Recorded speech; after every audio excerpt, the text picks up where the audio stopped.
தித்திக்கும் தேன்தமிழ் திக்கெட்டும் பரவட்டும். எந்நாளும் நமையாளும் நம் தமிழன்னைக்கு முதற்கண் வணக்கங்கள். இந்த செந்தமிழ் செழிக்கும் மாலை நம்மை மறக்க முடியாத நினைவுகளுடன் மலர செய்யட்டும். விழா இனிதே தொடங்கட்டும். தற்போது நம் தமிழன்னையை வணங்கி விழாவினை தொடங்க இருக்கிறோம். தமிழ்த்தாய் வாழ்த்து பாட 4ஆம் ஆண்டு இயந்திரவியல் துறை மாணவி சமுத்ரா அவர்களை மேடைக்கு அழைக்கிறோம்.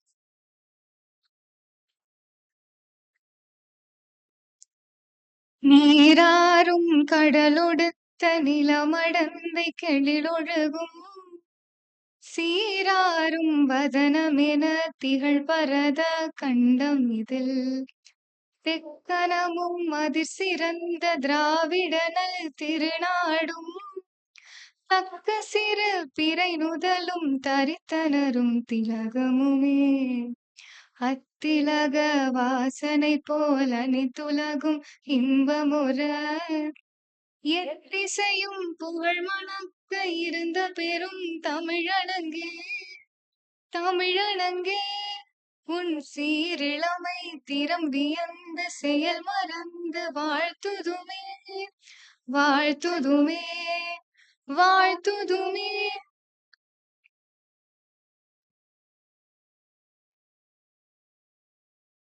சமுத்ரா அவர்களுக்கு நன்றி. பட்டிமன்றம் கவியரங்கம் என்ற தொடங்கிய நமது தமிழ் திருவிழா இன்று 3வது நாள் நாடகம் அரங்கேற்றப்பட்டு நமது 4ஆம் தமிழ் நூல் வெளியிடப்பட உள்ளது. இன்றைய நிகழ்வை காண வருகை தந்துள்ள அனைவரையும் வரவேற்பதில் தமிழ் மன்றம் பெருமை அடைகிறது. முகம் பூசி மேடையில் நிற்பார், முழங்கும் குரலில் உணர்வைச் சொல்வார். காலம் கடந்து மறையாத பாடல் தெருக்கூத்து என்றால் அதுவே நம் தமிழரின் மேளம். இன்று நம்முடைய நாடக நிகழ்ச்சியில் தெருக்கூத்து கலைஞர் பற்றிய நாடகம் அரங்கேற்றப்பட உள்ளது. நாடக கலைஞர்களை மேடையை அலங்கரிக்க வரும்படி கேட்டுக்கொள்கிறேன். இனி மேடை உங்களுடையது.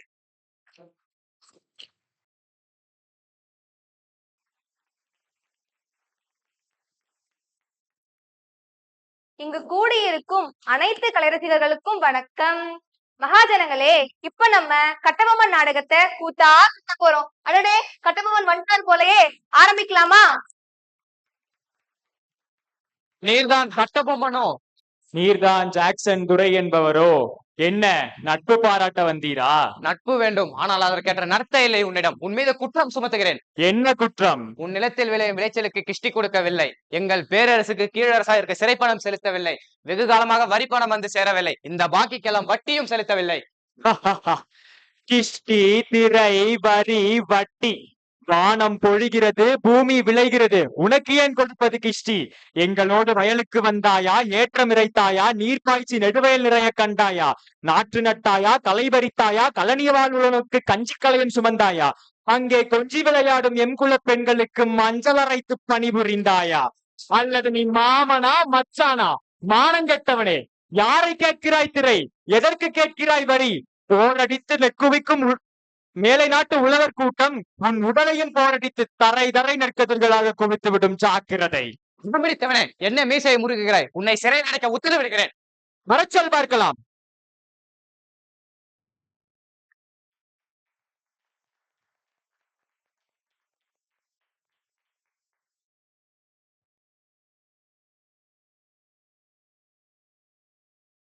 இதாங்கப்பா இன்னைக்கு சம்பளம். ஐயா, கொஞ்சம் பார்த்து போட்டு கொடுங்க ஐயா.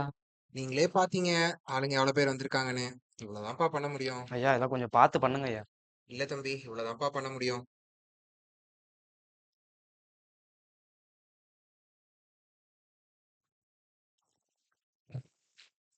காட்சி 2. கூத்து கலைஞரின் வீடு.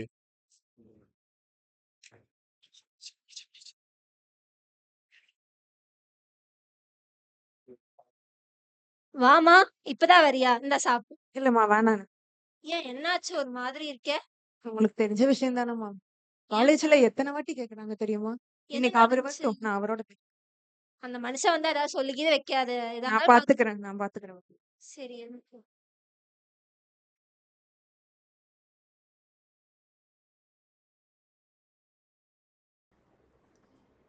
ஏம்மா கொஞ்சம் தண்ணி எடுத்துட்டு வாம்மா.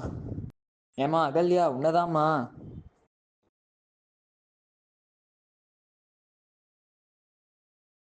இந்தானுங்க தண்ணி. என்னவா மூஞ்சி தொங்க போட்டு வச்சிருக்கா? உங்ககிட்ட தான் என்னமோ பேசணும் மாமா, நீங்களே பேசுங்க. என்னம்மா சொல்லு.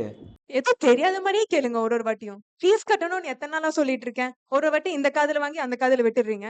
வீட்ல ஒரு பொண்ணு இருக்கிறது ஞாபகம் இருக்கான்னு கூட தெரியல உங்களுக்கு. நான் என்ன வச்சுக்கிட்டேவா இல்லைன்னு சொல்றேன். முன்ன மாதிரிலாம் இப்ப கூத்து பார்க்க ஆளே வர்றதில்லம்மா. அதைத்தானே நானும் சொல்றேன். இன்னும் எத்தனை வருஷம் இதையே கட்டிட்டு அழுக போறீங்க? வேற வேலை இருந்தா பாக்கலாம்ல, காசாச்சு கிடைக்கும். நானும் மச்சான்ட்ட சொல்லியிருக்கேன் வேற வேலைக்கு பார்க்கலாமா. ஏதோ சொல்றீங்க, நடந்தா நல்லது.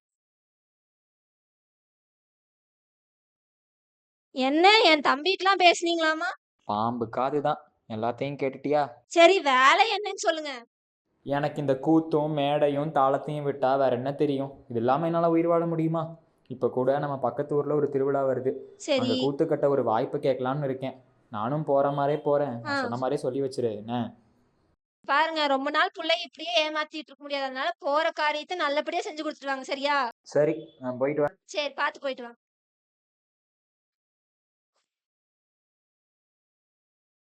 காட்சி 3. புளியங்குடி ஊர் தலைவரின் வீடு. ஐயா வணக்கங்க ஐயா. வணக்கம் சொல்லுங்க. ஐயா போன வாரம் எங்க கூத்த பார்த்துட்டு நீங்க ரொம்ப பிடிச்சிருக்குன்னு சொன்னீங்க. எங்களுக்கு ஞாபகம் இருக்குதுங்களா ஐயா? அடடே, இந்த கூத்த போட்டவங்க தானா? உண்மையிலே ரொம்ப நல்லா இருந்துச்சுப்பா. உங்களை ரொம்ப நல்லா மறக்க முடியும். ஐயா ரொம்ப நன்றிங்க ஐயா, ஞாபகம் வச்சிருக்கீங்க. சரி, என்ன விஷயமா வந்திருக்கீங்க? ஐயா ஒண்ணும் இல்ல, அடுத்த வாரம் உங்க ஊர்ல ஒரு திருவிழா வருதுன்னு சொன்னாங்க. அதுல கூத்து கட்ட ஒரு வாய்ப்பு கொடுத்தீங்கன்னா. ரொம்ப நல்லதுப்பா. இப்ப என் எல்லா பொறுப்பையும் என் பையன் தான் பாத்துக்கிட்டு இருக்கான். இங்கதான் எங்கேயா இருக்கான், நான் கூப்பிடுறேன். டேய் தம்பி. சொல்லுங்கப்பா. அப்ப நான் சொன்னேன்ல ஒரு நிகழ்ச்சி என்ன அப்படி என் சின்ன வயசுக்கே கொண்டு போயிடுச்சுன்னு, அது இவங்க தான்ப்பா போட்டாங்க. வணக்கம். வணக்கங்க ஐயா. நம்ம ஊர் திருவிழாக்கு கூத்து கட்டலாம்னு வந்திருக்காங்க. கூத்தா? எல்லா நிகழ்ச்சியும் இப்ப முடிவு பண்ணியாச்சுங்க. இப்ப எதுவும் இல்ல. நீங்க வேணா போயிட்டு அடுத்த அடுத்த தடவை வாங்க. ஐயா காலங்காலமா இந்த கூத்த நம்ம ஊர்ல கட்டிட்டு வரோம். கண்டிப்பா பார்க்க ஆளுங்க வருவாங்க ஐயா. அவங்க சொல்றது சரிதானே. ஆமா, வியாழக்கிழமை ராத்திரி ஒரு நிகழ்ச்சி இருக்குன்னு சொன்னீங்க, அது என்னாச்சு? அத வேற ஒருத்தவங்களுக்கு கொடுத்தாச்சுப்பா. நீங்க வேற ஒண்ணும் தெரியாம பேசாதீங்க. சும்மா இருங்க. ஏங்க ஒரு தடவை மட்டும் சொன்னா புரியாதா? கிளம்புங்க. ஐயா ஒரே ஒரு வாய்ப்புங்க ஐயா. கூத்துலாம் இப்ப யாருங்க பாக்குறா? சொன்னா கேளுங்க. கிளம்புங்க. விடுங்கண்ணே, இவங்க கிட்ட என்ன பேசிக்கிட்டு மதிப்பில்லாத இடத்துல. அவன் தான் ஏதோ சின்ன பையன் தெரியாம பேச. யாருங்க சின்ன பையன்? மரியாதை கொடுத்தானே பேசிட்டு இருக்கேன். தயவு செய்து நீங்க கிளம்புங்க. இதான் சொல்றேன். பெரியவங்கிட்ட எப்படி பேசணும் தெரியாதா? இப்படிதான் நான் சொல்லி வளர்த்துருக்கேனா? நீ முதல்ல உள்ள போ, நான் பேசிக்கிறேன். இவரு வேற. ஐயா, ஏதோ சின்ன பையன் தெரியாம பேசிட்டான். பரவாயில்லைங்க. மனசுல எதையும் வச்சுக்காதீங்க. நீங்க உங்க ஃபோன் நம்பர் மட்டும் கொடுத்துட்டு போங்க. ஏதாவது வாய்ப்பு இருந்தா கண்டிப்பா சொல்லுங்க ஐயா. சரிங்க சரிங்க, அப்ப நாங்க வரோங்க ஐயா. வாங்க. என்னையா இப்படி பேசிட்டாங்க? விடுப்பா. என்னதான் இருந்தாலும் வயசுக்காவது மரியாதை கொடுத்துருக்கலாம்லப்பா. அவங்க சொல்றது உண்மைதானே. நம்ம கலையெல்லாம் பார்க்க இப்ப யாரு வர்றா?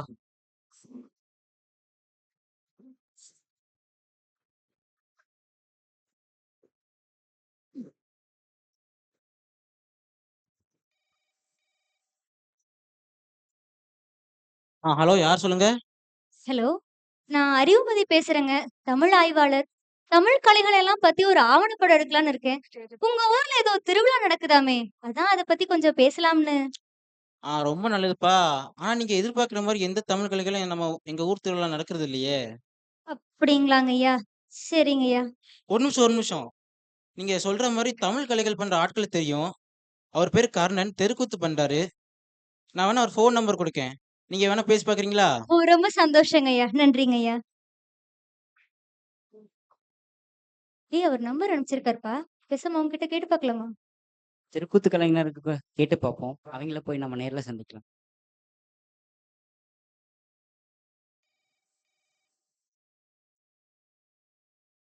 ஹலோ. ஹலோ. சொல்லுங்க, அண்ணன் வெளியே போயிருக்காருங்க, சொல்லுங்க. நான் தமிழ் ஆய்வாளர் அறிவுமதி பேசுறேங்கம்மா. ஒண்ணும் இல்லைங்க, நான் ஒரு ஆவணப்படம் எடுக்கலான்னு இருக்கேன். அந்த ஆவணப்படத்துல நிறைய தமிழ் கலைகள் எல்லாம் பதிவு செய்யறோம். முக்கியமா உங்க தெருக்கூத்து கலைய பதிவு செய்தே ஆகணும்னு ஒரு விருப்பம். அத பத்தி உங்ககிட்ட பேசலான்னு. ரொம்ப நல்லதுங்க, சிறப்பா பண்ணிடலாம். ஓ, சந்தோஷங்கம்மா. நீங்க எந்த மாதிரி கதைக்களத்தோட எல்லாம் கூத்து கட்டுவீங்க? நாங்க பக்தி, வரலாறு, விடுதலை அந்த மாதிரிலாம் பண்ணிருக்கோங்க. இது ரொம்ப பழசா இருக்குங்களே. இந்த காலத்துக்கு ஏத்த மாதிரி புதுசா எதுவும் இல்லையா? அப்படி எதுவும் பண்ணது இல்லைங்களே. நீங்க ஏன் உங்க வாழ்க்கையவே கூத்தா கட்டிடக்கூடாது? போற போக்க பார்த்தா அப்படிதான் பண்ணணும் போலங்க. சிறப்பா பண்ணிடலாம். கண்டிப்பாங்கம்மா. ஏய் கமல், நீங்க வா. என்னம்மா ரொம்ப சந்தோஷமா இருக்க, என்ன விஷயம்? ஆமா, ஆய்வாளர்கள் கூப்பிட்டிருந்தாங்க. நம்ம கலைகளை பத்தி ஒரு ஆவணப்படம் எடுக்கணுமாமா. பரவாயில்லையே, ரொம்ப நாள் கழிச்சு ஒரு வாய்ப்பு கிடைச்சிருக்கு. என்ன மாதிரி கதைமா? நம்ம வாழ்க்கையே தெருக்கூத்தா எடுக்கலாம்னு இருக்கிறாங்க. அதுக்கு என்னம்மா, சிறப்பா பண்ணிடலாம். நீ போய் அண்ணன் கிட்ட சொல்லு, நான் கூத்துக்கான வேலையெல்லாம் நான் போய் செய்யறேன். சரி.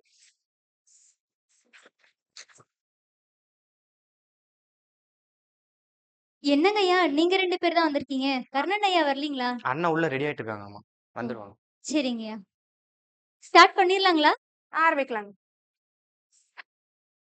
காட்சி 5 நாடக சபை. தமிழே வணக்கம், தமிழின் உயிர் மூச்சு. தமிழே வணக்கம், கலையே வணக்கம், எம் கலை மகளே வணக்கம். நிற்கும் மகாஜனங்களே, எங்க வாழ்க்கையத்தான் பாட வந்தோம், கூத்து கட்டி ஆட வந்தோம். இப்படி கூத்து கட்டுற அளவுக்கு நம்ம வாழ்க்கையில என்னென்ன இருக்கு? ஆனா நம்ம வாழ்க்கையே கூத்தாத்தானப்பா போய்கிட்டு இருக்கு. சொல்றேன் கேளு. சின்ன வயசுல தந்தையோ ஏற்றி விட்டார், மேடையில் என்னை கூத்தை நான் பற்றி விட்டேன். வேதம் நான் கற்கவில்லை, தலையழகு கூத்தை நான் பற்றி விட்டேன். அன்னமிடம் கூத்தை நான் பற்றி விட்டேன். புத்தகம் தொட்டதில்லை, வீரதேசிங்கு ராஜனாய் நான் நடித்தேன். புத்தகம் தொட்டதில்லை, வீரதேசிங்கு ராஜனாய் நான் நடித்தேன். பாரா, ராஜா வேஷமா? வேணா சொல்லுங்கண்ணே. அன்னைக்கு திடீர்னு எனக்கு ஒரு நாள் ஒரு சந்தேகம்ப்பா.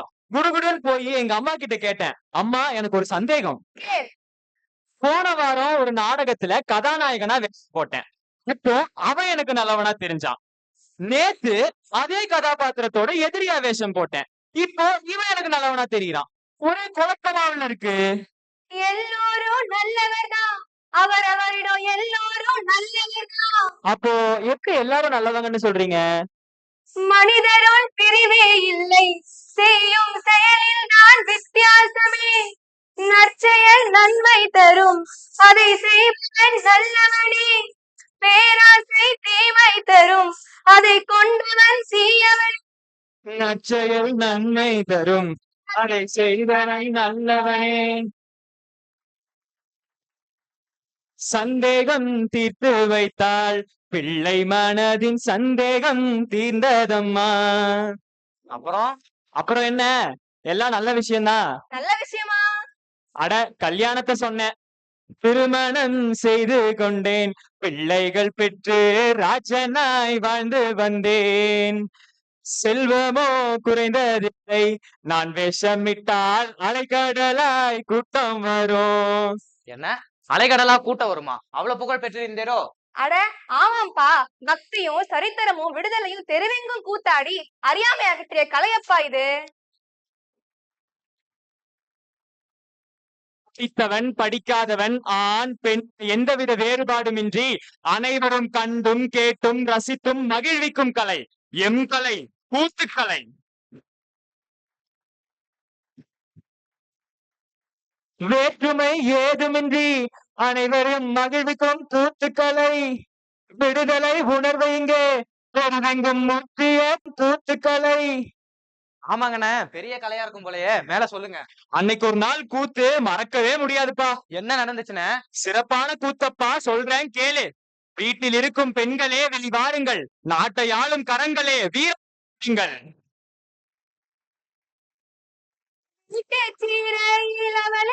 முடக்கி விடாதீர்கள், நாட்டை ஆள்பவள் எதிர்த்து நிற்காதீர்கள்.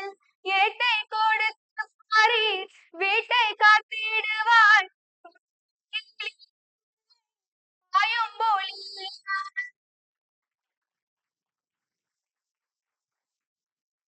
பெண்கள் விடுதலை, வரலாறு, உணர்வுகள். அப்பப்பா, எத்தனை கதை, எத்தனை பாட்டு. கேட்கவே அருமையா இருக்கேன். மேல சொல்லுங்க. ஆமாமா, பெருமைதான். என்னப்பா சலிப்பா சொல்ற? சலிப்போடு இல்லை நண்பா, என் கலையின் நிலையை நினைத்து உடல் சிலிர்த்து நிற்கிறேன். என்னப்பா சொல்ற? ஒன்னும் புரியலையே. அப்ப இருந்தவங்களா எங்களை பார்த்து கை கூப்பி கும்பிட்ட காலம் போய் இப்ப இருக்கிற பசங்க எல்லாம் கைதட்டி சிரிக்கிறாங்கப்பா. எத்தனை பெரிய கலைஞனுக்கு இப்ப இத்தனை வேதனை நிறைஞ்சிருக்கு. வாழ்த்துக்கள் குவிந்திடும் தெருக்கூத்து இப்போ யாரையும் காணவே பெருக்கூத்து.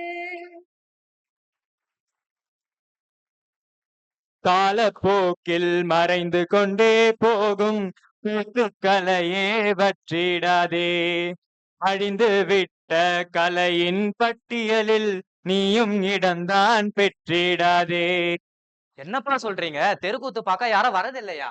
அட ஆமாப்பா, செழிப்பாய் இருந்த கலை உழைப்பால் உயர்ந்த கலை மெதுவாய் மறையும் நிலை அறியேன் யாரின் பிழை அறியேன் யாரின் பிழை. கொஞ்சம் பிச்சு வாங்கிக்கப்பா. உன் நிலைமைய பார்க்கும்போது எனக்கே கஷ்டமா இருக்கு. கருவி எல்லாம் கைக்குள்ள வந்துடுச்சே, திரைப்படங்கள் எல்லாம் தினசரியா ஆகிடுச்சே, உங்க கவனம் எல்லாம் எங்கேயோ போயிடுச்சே, எங்க கலைகள் எல்லாம் விருந்தரையில ஏறிடுச்சே, அரங்கேறிடுச்சே. கூத்தை காக்க நாங்க பாடுபடுறோம் ராப்பகலா. கூத்து கதையாவே மாறி போனோம் ஏதிலியா. தெருக்கூத்த நாங்க ஆடுவோமே முடியும் வர உயிர் தெரியும் வர உயிர் தெரியும் வர. ஐயா யாராச்சும் ஆம்புலன்ஸ கூப்பிடுங்க. ஆம்புலன்ஸ் கூப்பிடுங்க சீக்கிரமா. என்னாச்சு?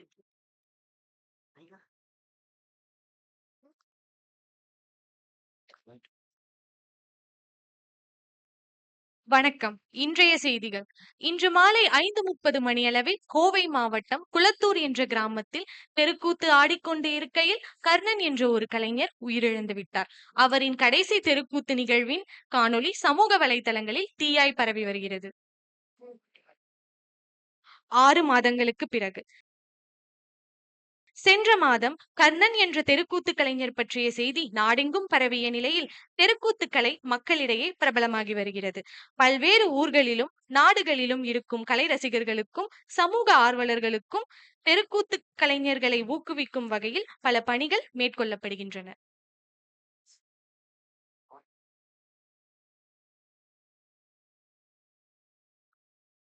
ரெடிப்பா. வணக்கம். நான் அறிவுமதி, தமிழ் மற்றும் கலை ஆய்வாளர். 6 மாதங்களுக்கு முன்னாடி நடந்த தமிழ்நாட்டையே உலுக்கிய சம்பவம் தெருக்கூத்து கலைஞர் கர்ணனுடைய மறைவு. அதனை தொடர்ந்து உலகெங்கிலும் இருக்கக்கூடிய பல்வேறு தமிழ் சங்கங்களும் பண்பாட்டு கலைக்குழுக்களும் இணைந்து தெருக்கூத்து உட்பட்ட பல தமிழ் கலைஞர்களுடைய வாழ்வை முன்னேற்ற எத்தனையோ செயல் திட்டங்களை கொண்டு வந்திருக்காங்க.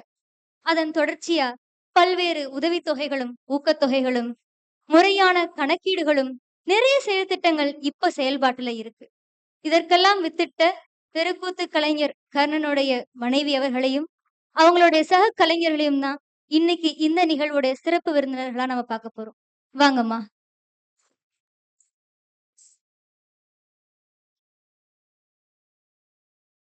வணக்கம்மா, உட்காருங்க. வணக்கம் ஐயா. தெருக்கூத்து கலைஞர் அவர்களுடைய மனைவி துளசி மற்றும் சக கலைஞர்கள் வள்ளி மற்றும் தமிழ். முதல் கேள்வியை நான் உங்ககிட்டயே வைக்கணும்னு என்றேன். தெருக்கூத்து கலை இப்போ நிறைய மாற்றங்களை சந்திச்சிட்டு இருக்கும் பொழுது எத்தனையோ நல்ல செயல்திட்டங்கள் எல்லாம் கொண்டு வந்திருக்காங்க. இதை பத்தி நீங்க என்ன நினைக்கிறீங்க? கலைஞர்களுக்கு நடந்தது சந்தோஷம் தானேங்க. எல்லா செயலும் வெற்றி பெறணும். பார்க்கலாங்க, நல்லதுதான் பண்றாங்க. இப்போ சமீபத்துல தமிழ்நாட்டுல ஒரு பெரிய மாபெரும் தெருக்கூத்து கலை நிகழ்வு ஒண்ணு நடக்குதாமே, அத பத்தி உங்களுடைய கருத்து? அதெல்லாம் கேட்க நல்லாதாங்க இருக்கு. ஆனா முன்னாடியே நடந்திருந்தா சந்தோஷப்பட்டிருப்போம். 100ல ஒரு வார்த்தை சொன்னீங்க. கடைசி கேள்வி. மறைந்த தெருக்கூத்து கலைஞர் கர்ணன் அவர்களுக்கு மாநில அளவிலான கலை விருது வழங்க போறாங்க. இதை பத்தி துளசி நீங்க என்ன சொல்ல வர்றீங்க? அவர் இல்லாம இந்த விருதை வச்சுக்கிட்டு மட்டும் நாங்க என்னங்க பண்ண போறோம்? மனுஷன் இருந்த வரைக்கும் கலை வாழணும் வளரணும்னு அவ்வளோ கஷ்டப்பட்டார். இப்போ அதுக்கு விடிவு காலம் பிறக்கிற மாதிரிதான் இருக்கு. எல்லாம் நல்லது நடந்தா எங்களுக்கும் சந்தோஷம்தான். ஆனா ஒண்ணே ஒண்ணு, இனிமேலாவது எதுவாயினும் யாரா இருந்தாலும் இருக்கும்போதே அவங்கள நல்லா பாத்துக்கோங்க.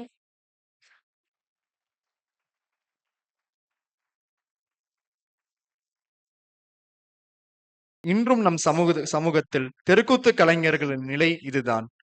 ஒரு தெருக்கூத்து கலைஞனின் வாழ்க்கையை பற்றி நம் தமிழ் மன்ற உறுப்பினர்கள் பதிவு செய்த காணொளி இதோ உங்கள் கண்முன்.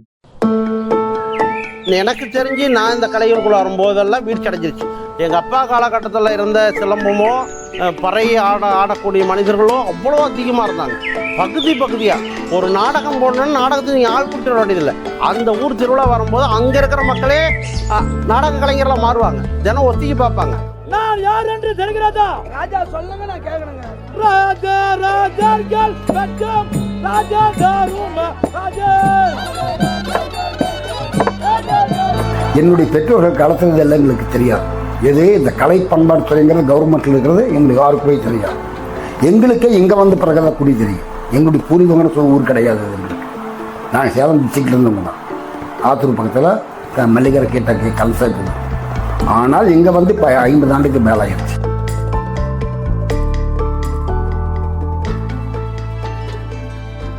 தெருக்கூத்துங்கிறது ஒரு நாட்டார் கலை வடிவம், மக்கள் கலை வடிவம் அப்படின்னு சொல்லலாம். இந்த கிராமிய கலை வடிவத்தையே பொதுவாக நம்ம எப்படி பிரிக்கிறோம்னா 2 வகையில் பிரிக்கிறோம். ஒன்று பொழுதுபோக்கு கலைகள், இன்னொன்று சடங்கு சார்ந்த கலைகள் அப்படின்னு 2ஆக பிரிக்கிறோம். இதில் பொழுதுபோக்கு கலைகள்ங்கிறது வில்லுப்பாட்டு மாதிரி தோல்பாவை கூத்து மாதிரி போயிடும். சடங்கு சார்ந்த கலைகள் அது வில்லுப்பாட்டு சடங்கு சார்ந்த கலைகள் வரும். நையாண்டி மேளம் முழுக்க சடங்கு சார்ந்த கலைகளுக்குள்ளே வரும். கோயில் அதனுடைய சடங்கு ஒட்டி நிகழ்த்தப்படுகிற நிகழ்த்து கலைகள் எல்லாமே சடங்கு சார்ந்த கலைகளாகவும், மக்களுடைய பொழுதுபோக்குக்காக நடத்தப்படுகிற கதைகள் எல்லாமே பொழுதுபோக்கு கலைகளாகவும் மாறும். அப்படியான கிராமிய கலைகளில் இந்த தெருக்கூத்துங்கிறது இந்த சடங்கு சார்ந்த கலைகளோடு ஒட்டி போகிற கலை அப்படிங்கிறத நம்ம புரிஞ்சுக்கணும். இது மையம் அடிப்படை. கூத்துங்கிறதே வந்து மனிதர்களுடைய பண்பட்ட முகங்களை வெளிப்படுத்துறது தான் கூத்துடைய நோக்கமே.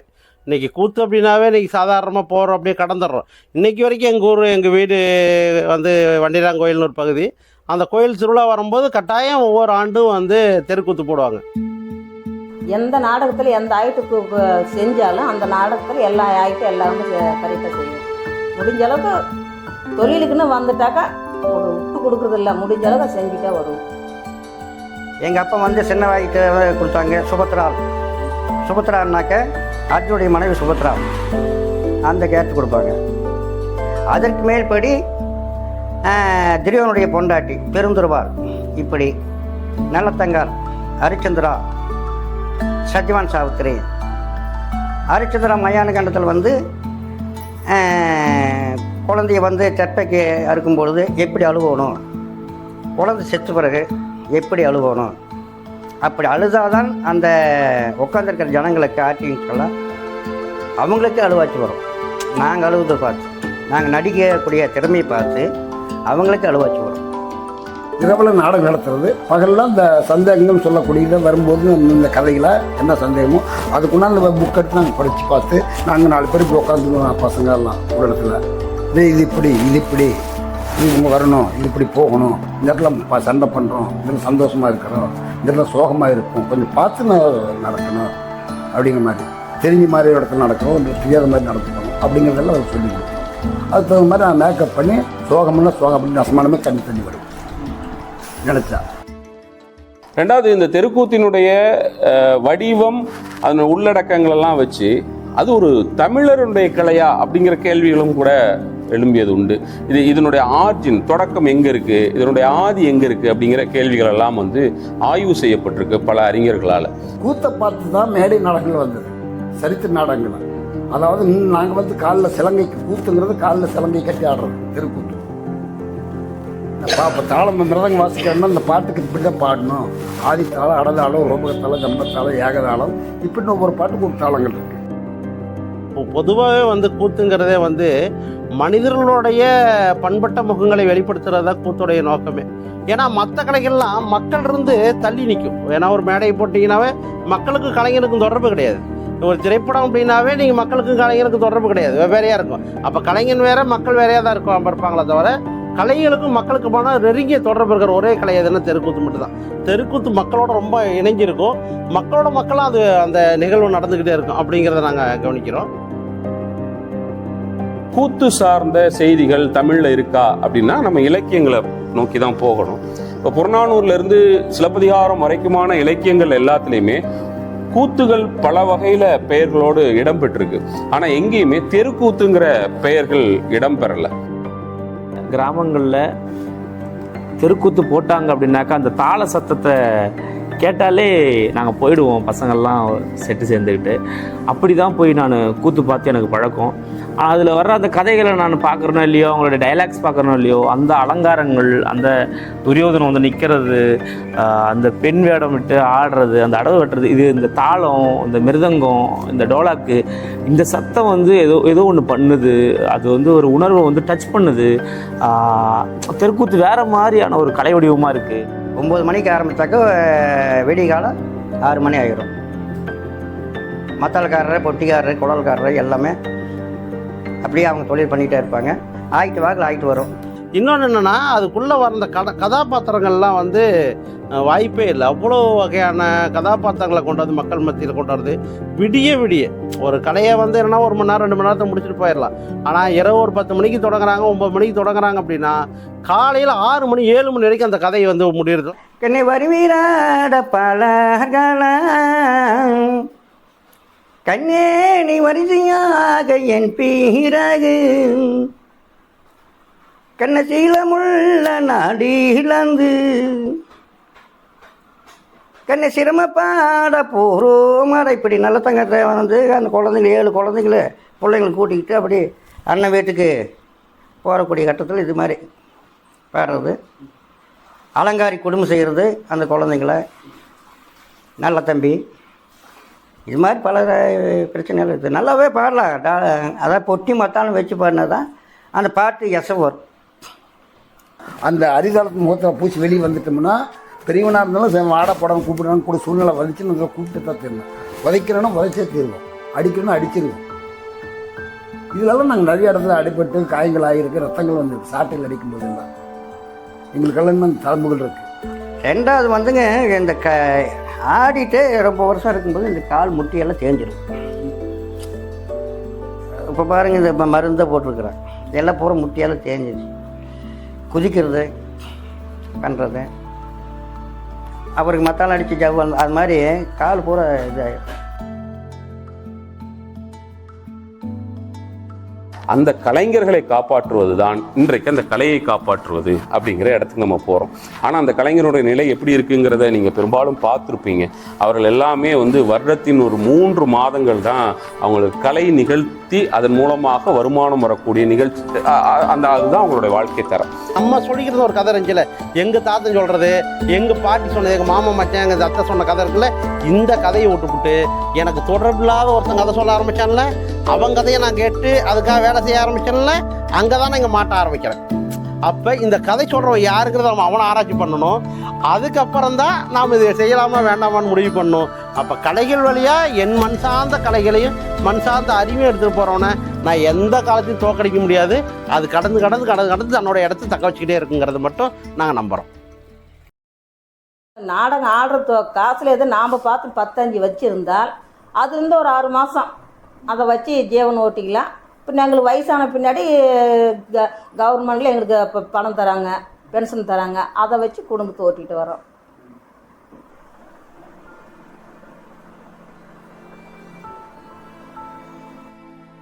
அரசாங்கம் இதுக்கு எதுவும் பண்ணலையா அப்படின்னா அரசு செய்கிறாங்க. தமிழ்நாடு அரசு வந்து மிகப்பெரிய அளவில் கலைஞர்களுக்கான ஊக்கத்தொகைகளையும் உதவித்தொகைகளையும் கொடுத்துட்ருக்காங்க. ஆனால் அதை பெறுவதற்கான வாய்ப்பு கூட வழி கூட கலைஞர்களுக்கு தெரியாமல் இருக்கிறாங்க அப்படிங்கிற சூழலும் யதார்த்தமாக நம்ம பார்க்க வேண்டியது இருக்குது. நீங்கள் ஒரு திருவிழா நடக்குது அப்படின்னு நீங்கள் நல்லா கவனித்து பாருங்கள். இந்த திருவிழாக்குள்ளே வரும்போது யார் வராங்கன்னா, ஒரு குழந்தை உட்காந்துருக்கும், ஒரு 70-80 வயசு தாத்தா உட்காந்துருப்பாரு, இளம் பெண்கள் உட்காந்துருப்பாங்க, திருமணமாகாத பெண்கள் உட்காந்துருப்பாங்க, திருமணமாகாத ஆண்கள் உட்காந்துருப்பாங்க, அதே அளவுக்கு புதிதாக திருமணமான ஆகி வர ஆண் பெண் உட்காந்துருப்பாங்க. இவங்க அத்தனை பேர்த்துக்குமான அத்தனை வகையான தகவலே அந்த இடத்துல இருந்து கொடுத்துட முடியும் அவங்களால. இப்போ வந்து புதிதாக திருமணமாகனவங்கள பாலியில் கொடுத்தவங்க பேசுவாங்க, இனிமேல் திருமணம் ஆக போகிறவங்ககிட்ட ஒரு வகையான பாலியில் கொடுத்து பேசுவாங்க. வயதான தாத்தாக்கள் இருக்காங்கன்னா இவங்களுக்கு கதைகளை அவங்க கடத்துவாங்க.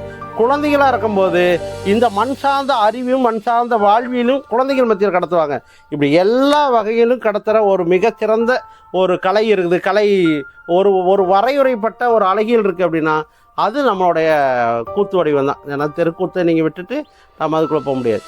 அதனால் அரசாங்கம் செய்கிற உதவியே மிகப்பெரிய உதவியாகலாம் இருந்துரும்னு நம்ம சொல்ல முடியாது. அவங்க அடிப்படையான ஜீவாம்ச உதவிகளை மட்டும் செய்கிறாங்க. இந்த கலையை நிகழ்த்தி கொண்டு போவதற்கான அத்தனை வடிவத்திலும் நம்ம உதவி செய்ய வேண்டியது இருக்குது. கிட்டத்தட்ட எனக்கு தெரிஞ்சு இந்த வரலாற்று ரீதியாக பார்த்தீங்கன்னா ஒரு 2000 ஆண்டுகளாக நீங்கள் வேலை எடுத்துருக்காங்க.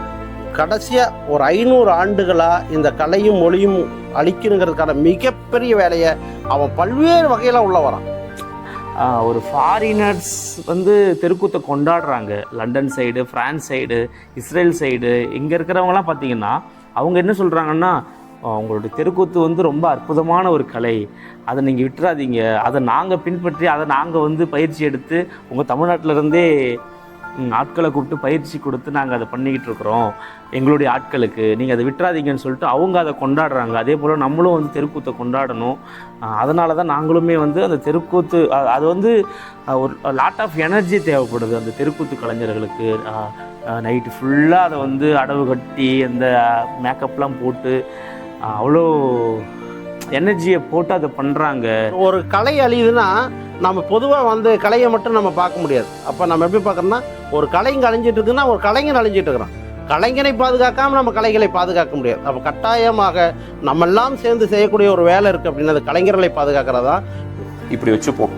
இதை எப்படி காப்பாற்றலாம் அப்படின்னா, கோயில் திருவிழாக்களில் மட்டும் நடக்கப்படுகிற இந்த கலையை, நாம் மண் சார்ந்த கலையை கல்லூரி திருவிழாக்களில், கல்லூரி விழாக்களில், ஊர் சார்ந்து நடத்தப்படுகிற கலை விழாக்களில், பெரும்பகுதியான நிகழ்வுகள் எவ்வளவோ கொண்டாட்டங்கள் இருக்குது. அந்த நிகழ்வுகளில் 10 நாளாக தெருக்கூத்துலாம் நடத்த வேண்டாம். குறைந்தபட்சம் ஒரு நாள் நிகழ்வு, 3 மணி நேர நிகழ்வு, இப்படி அந்த வடிவத்தை மாற்றி அவர்கள்ட்ட கேட்டால் கூட அதுக்கான ஏற்பாடுகள் செய்து கொடுப்பாங்க. அந்த ஏற்பாடுகளெல்லாம் பயன்படுத்தி அந்த கலையை வளர்ப்பதற்கான வாய்ப்பை இங்கே முன்னாடி வைக்கிறோம். அந்த கலைஞர்களை காப்பாற்ற வேண்டிய வாய்ப்பு நம்மகிட்ட தான் இருக்குது. அந்த கலைஞர்களையும் காப்பாற்றணும், கலையும் காப்பாற்றணும், நம் மண் சார்ந்த வரலாற்றையும் காப்பாற்றணும். நன்றி.